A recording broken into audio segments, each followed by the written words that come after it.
Have you ever been disappointed in somebody because they shared a goal with you, you thought they were passionate about it, excited about it, and then they gave up on it because it got too hard or too complicated, or they were lazy or undisciplined?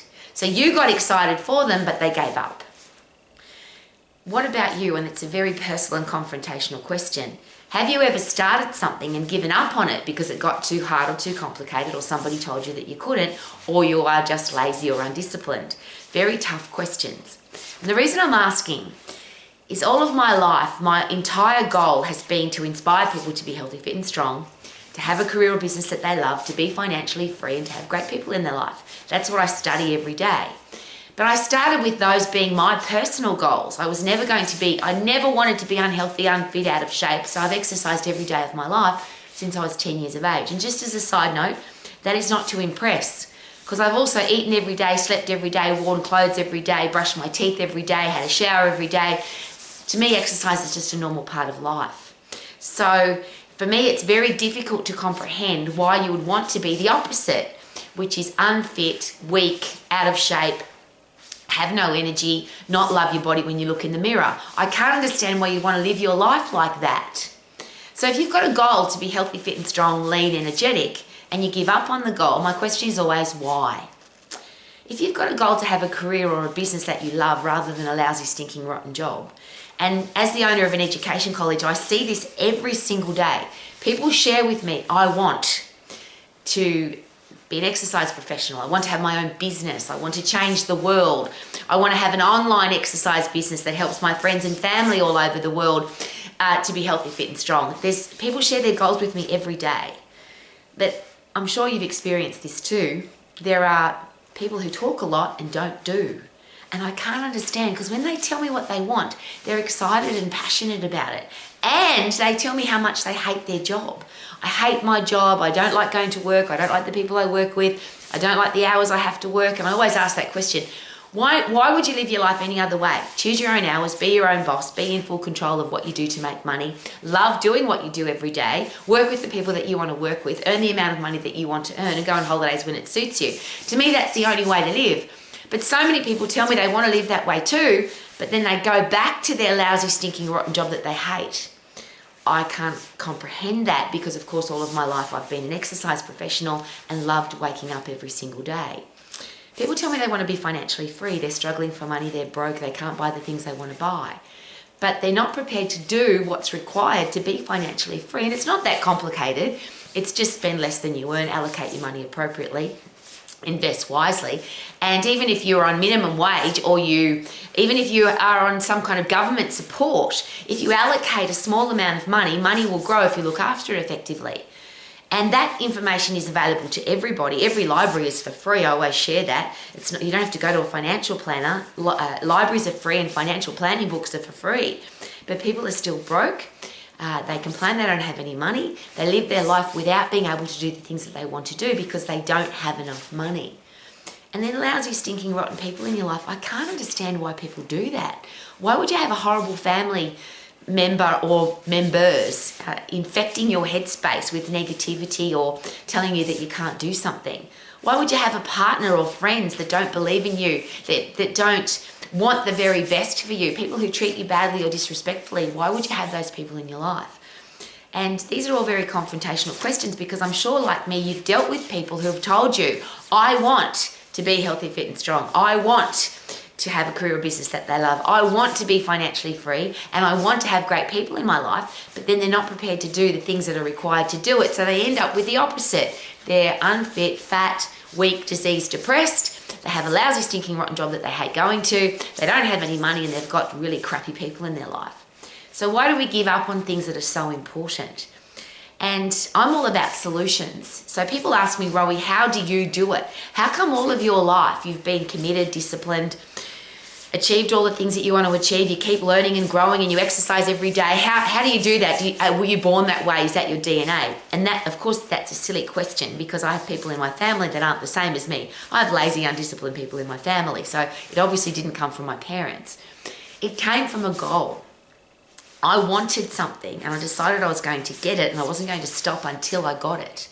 And I always share this as a simple example. I ran a lot of half marathons, and I didn't think that I could run a full marathon because 42.2 kilometers is a long way, and I'm not built to be a long distance runner. But somebody said something very simple to me. When the gun goes off, start running. And when you cross the finish line, stop running and don't give yourself an option. So the first marathon I ran, that was my only headspace.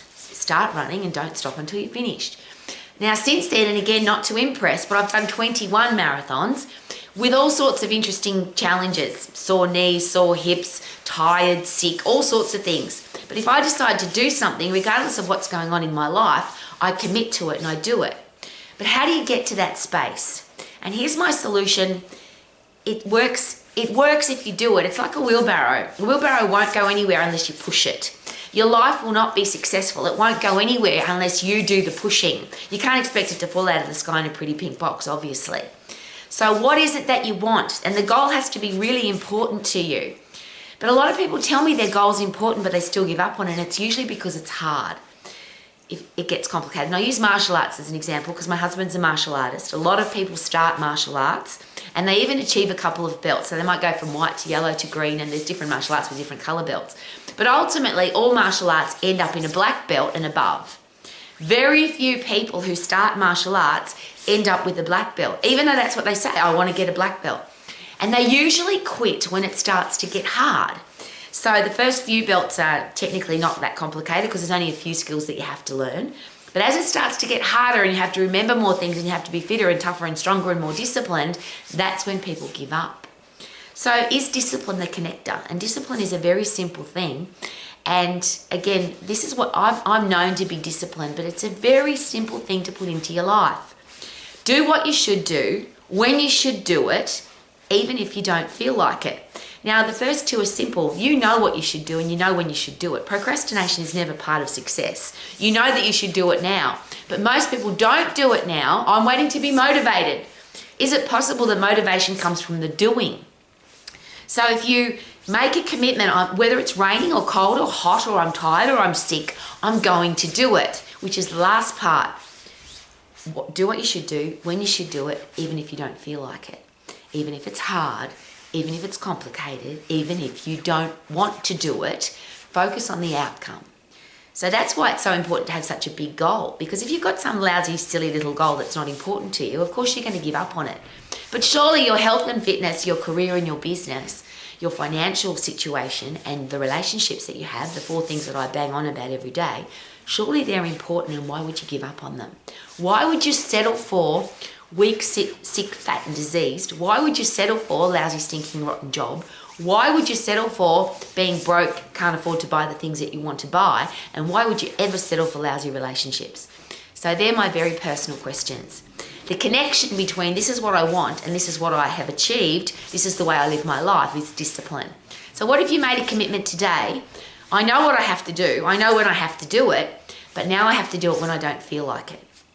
And this is a very important side note. People tell me they've got no time to exercise, or they've got no time to study and train for their new career path, or they've got no time to study about wealth creation, or they've got no time to put into their relationships, spend time with their family or their partner. But how many hours do you spend or waste watching a screen, watching social media, watching other people live their life? And the interesting thing about watching other people live their life, most of the stuff, and you know this, yeah? Most of the stuff on social media isn't true anyway. It's people pretending to be something that they're not. So why not decide, I want to live my life this way, and don't give up on it until you are living that way? And could that be where the motivation comes from, the success feelings, the satisfaction, the happiness? Look back over your life and be able to say, I did it. I started here. I did everything I should do when I should do it, even though I didn't feel like it, and now I've achieved. Because the opposite to the satisfaction of achievement is the horrible feeling of regret. I could have, I should have, I would have. I could have got into great shape, but I ended up my whole life sick, weak, fat and diseased. I could have had a career or business that I loved. I even started training for it and I paid to do my education for it, but I gave up on it because it got hard. So I've spent my whole life in a lousy, stinking, rotten job. I could have been financially free. All I had to do was do some study on how to look after my money effectively. And if I'm doing what I love to do, is it possible I'm more likely to earn more money and then be financially free? But I gave up on all of that because it was too hard.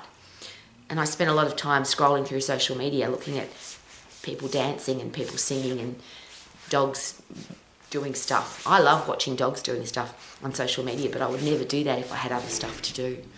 So here's my challenge. If you want to live your life to the max, if you want to be healthy, fit and strong, have a career or business that you love, be financially free and have great people in your life, it doesn't fall out of the sky in a pretty pink box, but it will happen if you do what you should do, when you should do it, even if you don't feel like it. That's called discipline. And then you can live your life to the max. Live your life to the max. Woohoo!